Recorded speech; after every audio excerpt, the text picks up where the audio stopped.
hypersonic version of Iran's Fatah 2 missile. Iran claimed that these streaks of light hit most of their targets.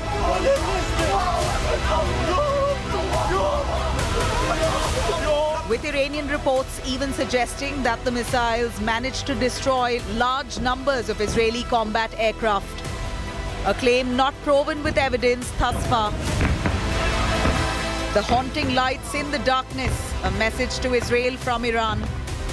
A message that Iran not only has the ability to strike, but the ability to strike specific targets. Israel's air defense systems, including the Iron Dome, did manage to intercept several of the incoming missiles.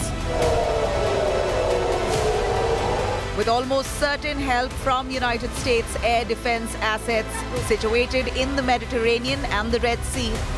But the sheer number of missiles launched together meant that at least some of the missiles managed to evade interception and hit their targets. The unending stream of imagery of the missiles in flight painted across the night sky won't be forgotten soon and will thicken the clouds that now darken between the two countries. Bureau Report, India Today.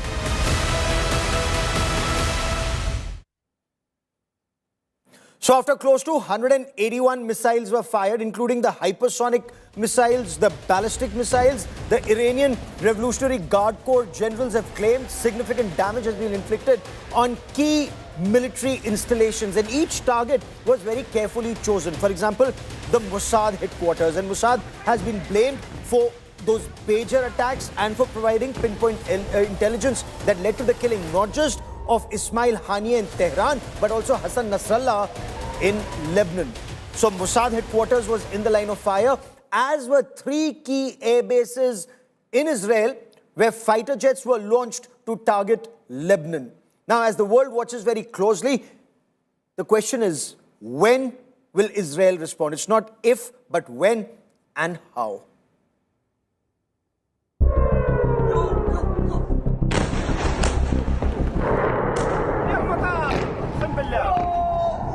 Ballistic missiles tearing through the night sky. West Asia is in turmoil as nearly 200 missiles were fired by Iran into Israel.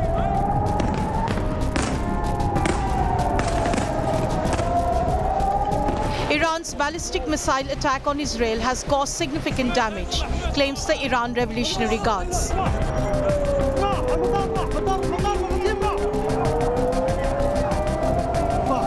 Operation True Promise 2 targeted 3 key Israeli air bases, namely Nevatim, Hatzerim and Tel Nof. The Iranian Revolutionary Guard stated that F-35 and F-15 fighter jets used in the assassination of Hassan Nasrallah were targeted. Iran also claimed that the Mossad headquarters was targeted in the precision strikes. The big question now is, how will Israel respond to attacks by Iran? Scenario 1. Israel may strike high-value targets like Iran's Tar Allah headquarters and the Iranian Revolutionary Guard Command. Scenario 2. Israel could carry out airstrikes on Iran's underground missile bases. Scenario 3. Israel may carry out missile strikes on Iranian air bases. Scenario 4. Airstrikes on Iran's nuclear facilities. Scenario 5. Targeted covert assassination of Iranian politicians. Scenario 6. Mossad covert killings of Iranian diplomats or intel officers abroad. And lastly, Scenario 7. Israel could target Iranian assets in Lebanon, Yemen and Syria. As tensions in the Middle East escalate, global concerns grow with World War III warnings from Republican presidential candidate Donald Trump. The US has deployed additional troops and more fighter jets to the Middle East as an attempt to mitigate the conflict between Israel and Iran's proxies from becoming a regional war. Bureau Report, India Today.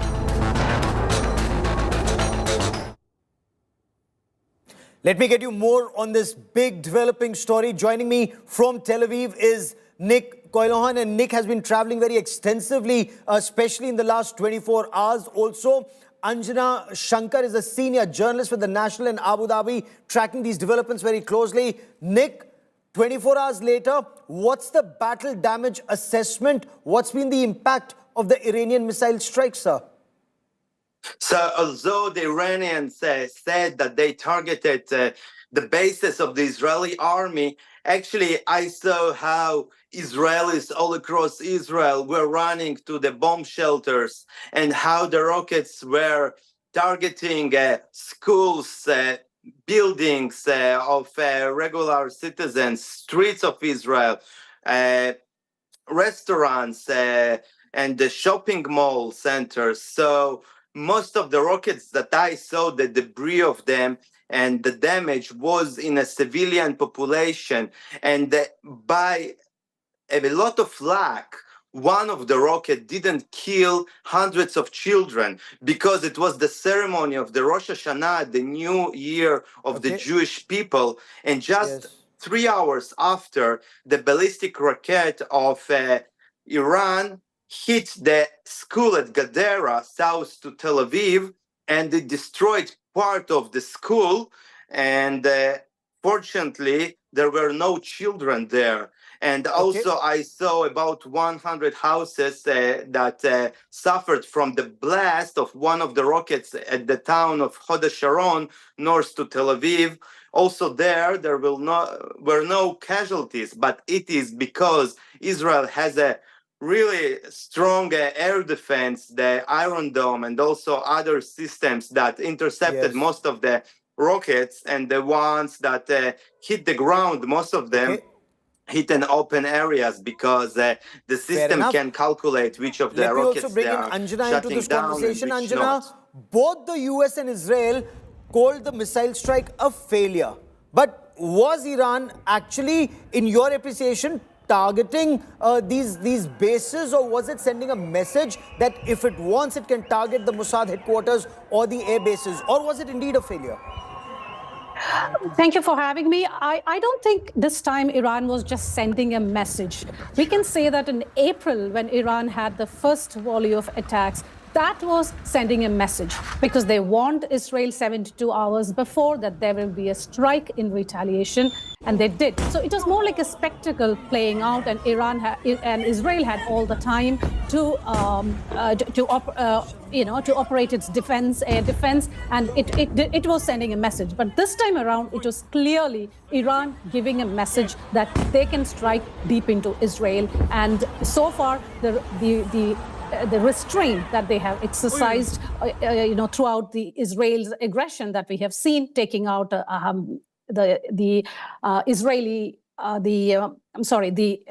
head of Ismail Haniyeh and Nasrallah. Ismail Haniyeh, and also Hezbollah chief. So this retaliation Iran is sending a message that we are ready to have a face-to-face encounter with Israel. So that was not a message. So when two powerful countries face off, Iran on one side and both sworn enemies, one Iran, the other Israel, Nick, what is Israel's response expected to be? Will it target the oil infrastructure? Will it target the command and control structure or leadership in Iran? Or, as some argue, including your former Prime Minister Naftali Bennett, once in a 50-year opportunity, go for the nuclear infrastructure. What is Israel likely to do?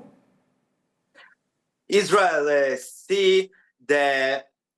for many years, Israel sees that the nuclear bomb that Iran's striving to develop as an existential threat to the Jewish state. And this is the real threat to Israel. And that's why I believe if Israel will do something, if Israel will choose to strike Iran directly, it probably will be the nuclear facilities, because now Israel has some kind of international support, and now this is the time for them maybe to try and destroy the nuclear facilities of Iran, but it will not be so easy because some of them are underground and they are well protected, and this target And they're so is not spread easy. out across But I believe if Israel will do Iran, something, this it's is not it. in any one place. I mean, it's Isfahan and in several other parts of the country. But Anjana, in your appreciation, given that US and Israel are seen to be on the same page, will they be on the same page in case Israel were truly to target the nuclear infrastructure? Or will it bring actually a bigger barrage of missiles and hypersonic missiles that will really be extremely devastating for the region? See, that is what exactly Iran has threatened, saying that if Israel retaliates, there will definitely be another barrage of attacks, which will be bigger than what we saw yesterday. But, you know, when it comes to the U.S. stand, from the very beginning of the war, though the U.S. Government officials, diplomats have consistently relayed the message that they are batting for a ceasefire, but one message is very clear from the U.S. side, that its support for Israel is ironclad. So I think Israel now directly under fire from Iran with this brazen attack. I think Israel, not just the US, but even the other allies in Europe will be definitely giving their ironclad support to Israel and again reiterate the message that Israel has the right to self-defend. Okay, but does that right to self-defense include taking out nuclear infrastructure? And Nick, if you were to look at the way the missile strikes happened yesterday, despite the Iron Dome, and you're saying that you have a brilliant missile defense shield, but despite the Iron Dome, despite the David Sling, despite Arrow 2 and Arrow 3 and the Patriot system, and the fighter jets, and US support, and US Navy destroyers, some of these hypersonic missiles and the ballistic missiles, they fell near the Tel Nof base, they fell near the Mossad headquarters, and just about a couple of 100 feet from the Mossad headquarters. The next attack could be worse. Of course, it could be worse, but Israeli army said that as much as they know, Iran doesn't have hypersonic missiles, and they definitely didn't shoot those ones. And I didn't The saw Fatah one that they claimed to any have fired evidence. yesterday? They say, according to the Israeli army, just ballistic missiles were fired at Israel. And it's really not good, but not hypersonic. And there's no evidence that one of the rockets hit next to the Mossad headquarters. I didn't saw any evidence of that. I saw that they hit a school and some buildings in Israel and open field and civilian places. But Israeli military said that some of the missiles, they confirmed today actually to me, that some of the missiles they targeted and they hit some of the management buildings inside of Air Force bases of Israeli army, but there were no damage to jets as Iran climbing, and no damage to ammunition or some strategic facilities, just to the management buildings, and no casualties, no injuries of Israeli soldiers. Okay. Anjana, apart from countries like perhaps Syria or Yemen or perhaps even Iraq, is there any country that's likely to stand with Iran if its infrastructure is targeted, whether it's the oil infrastructure, the command and control structure, the leadership, or the nuclear infrastructure, if it's targeted? Will any country stand with Iran? You know, in the region, what is the Russian role seen as? See, that is the biggest fear.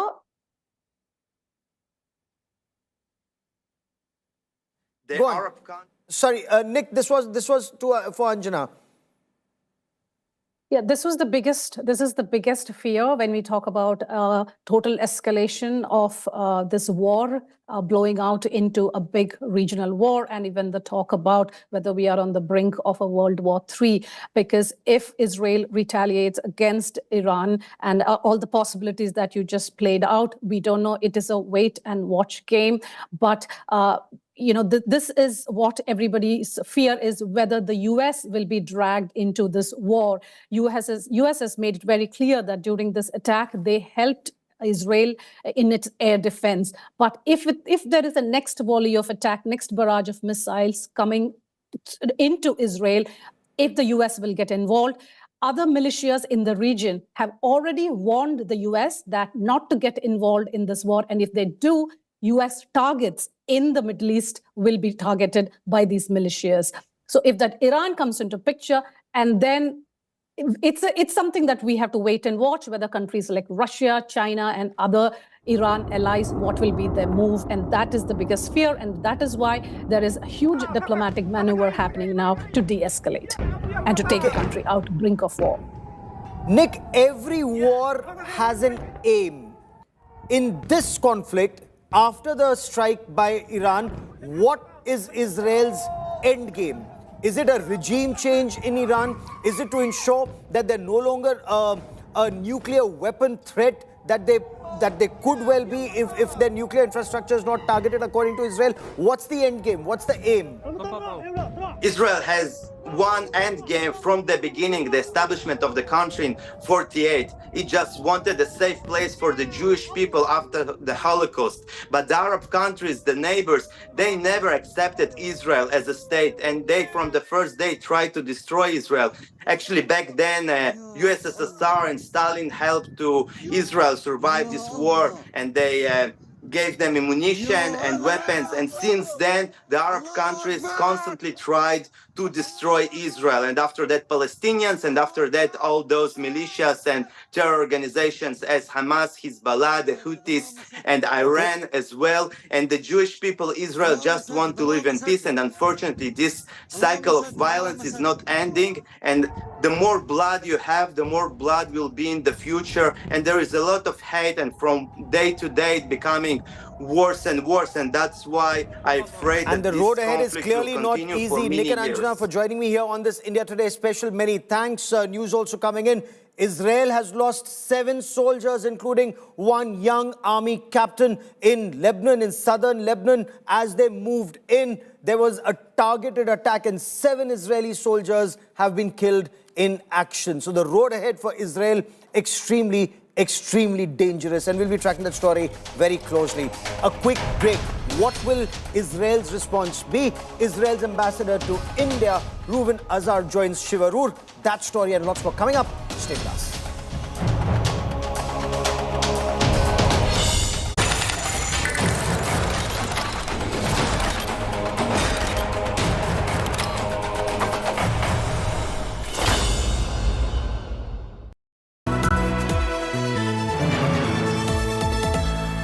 Motorola Razr 50 Ultra comes with Google Gemini.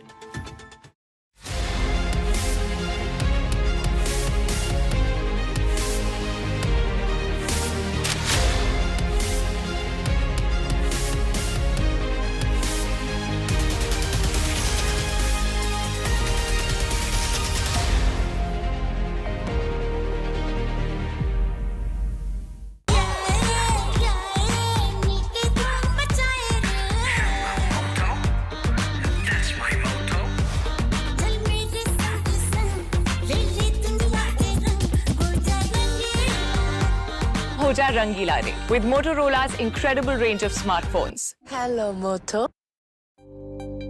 Maharashtra election is such a thrilling story to tell. Conclave is a living, breathing experience of just that. You've had the leaders of all 6 sides present their case to you. मुख्यमंत्री का खाली Facebook live करने का काम है क्या? अरे मुख्यमंत्री ने जाना चाहिए फील्ड पे, लोगों से मिलना चाहिए. ये मुख्यमंत्री का काम होता है. You go to the farmlands of Maharashtra and they will tell you that Uddhav Balasaheb Thackeray is the only man who stood with us in our toughest of times. उनका ट्रैक रिकॉर्ड रहा है. उन्होंने हमारे coastal road को रोका, उन्होंने हमारे airport को रोका, तो रोकने का उनका एक एक्सपीरियंस है. हालांकि उनकी सरकार आने वाले नहीं. Real issue is joblessness.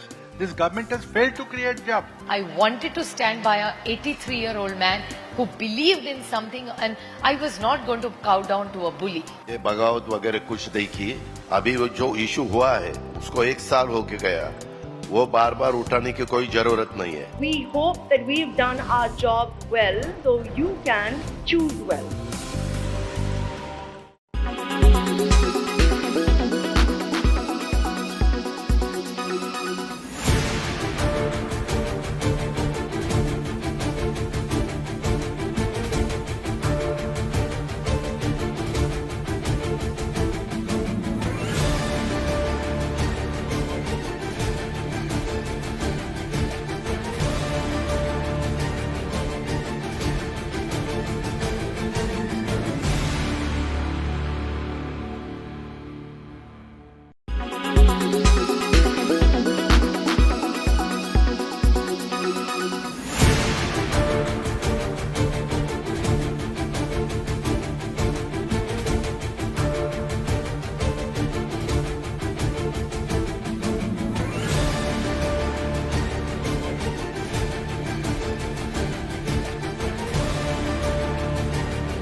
Make your media plan smarter with India Today Live TV on your connected devices.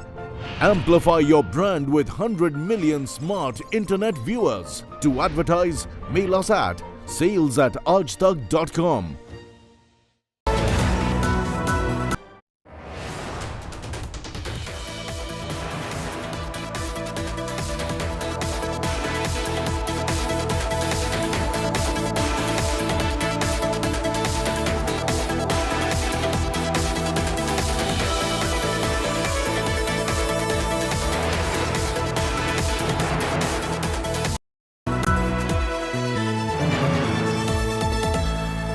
Motorola Razr 50 Ultra comes with Google Gemini.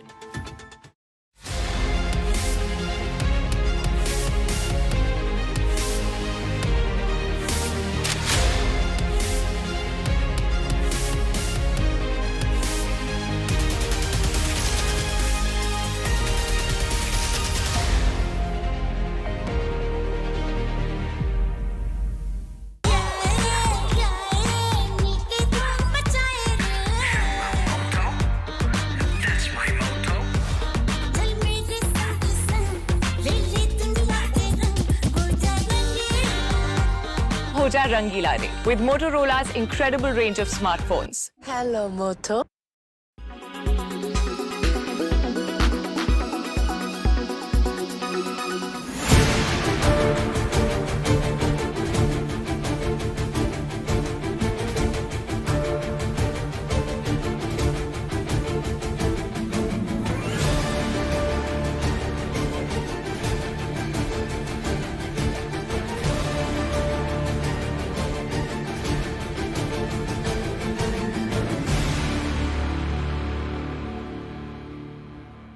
We of course condemn Iran's actions. We once again reiterate the call that we've made along with the United States, the United Kingdom, the European Union, Italy, Germany, Japan, Saudi Arabia, Qatar, the UAE, other nations as well, calling for a de-escalation. We're very concerned about Iran's actions, which is why we condemn them. It is a good thing that it would appear that the defence of Israel, supported by the United States, has ensured that there is no loss of civilian life, it would appear, at this stage. There's been too much loss of life in that region. In the last few hours, the Iranian regime has launched over 200 ballistic missiles at civilian targets in Israel. It's too soon to assess the impact fully, but I utterly condemn this attempt by the Iranian regime to harm innocent Israelis, to escalate this incredibly dangerous situation and push the region ever closer to the brink. It cannot be tolerated. We stand with Israel and we recognise her right to self-defence in the face of this aggression. Iran must stop these attacks, together with its proxies like Hezbollah.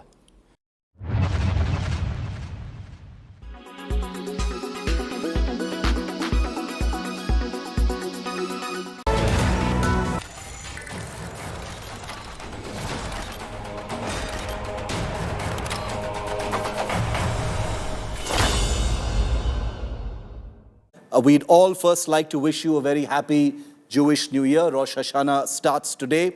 I wish these were in happier circumstances. This was a time when, thousands and millions of citizens would have been looking to celebrate the Jewish New Year. And it looks like Iran timed this attack right before that.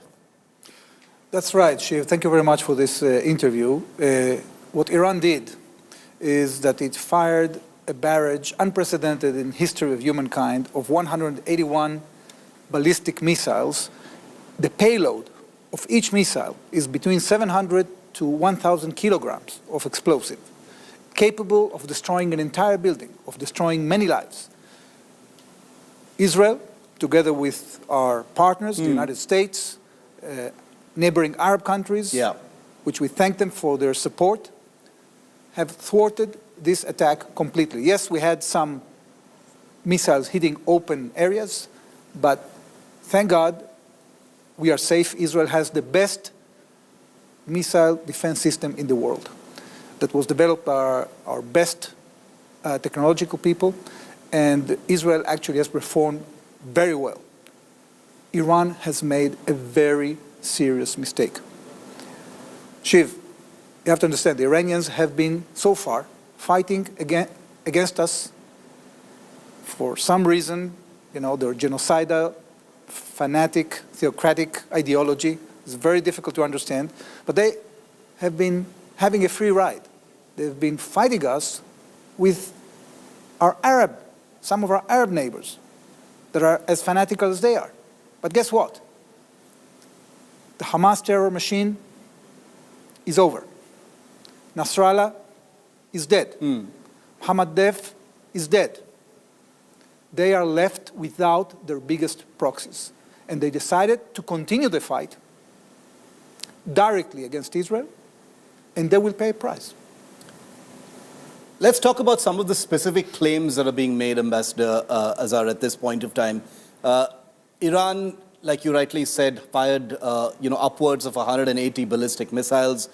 They say that some of these missiles were of a hypersonic variety, etc. It's difficult to assess at this point because there's this fog of war. One of the more dramatic claims that they've made is that 3 air bases in Israel have been hit. There are some reports in Iranian media of tens of fighter aircraft being destroyed, F-35s and F-15s and things like that. Not to go into specifics, but there seems to be a very wide gap between what damage Iran is claiming and what Israel is confirming on the ground. Is the truth somewhere in the middle? Well, it's very embarrassing for them, because the IDF spokesman, which is generally a very, very credible person, has said, it's not a claim, it's just reported exactly what happened, okay? What happened is that missiles have hit Israel, some of them that weren't intercepted. We didn't intercept those who would hurt essential places or civilians or military bases. And the rest we just don't intercept because it's not worthwhile to invest in a missile to intercept something that is going to hit in the open space. So it's very embarrassing for the Iranians. I understand. They have prepared all this machinery of war, spent billions of dollars on the account of the oppressed Iranian people that do not have water, that are suffering from lack of essential things in life. They have deprived them from that, from them, and instead they are investing in this terror campaign to create these armies to choke the state of Israel, take control of the Middle East. These dreams have vanished. They are not worth anything. Are you saying this was Iran's best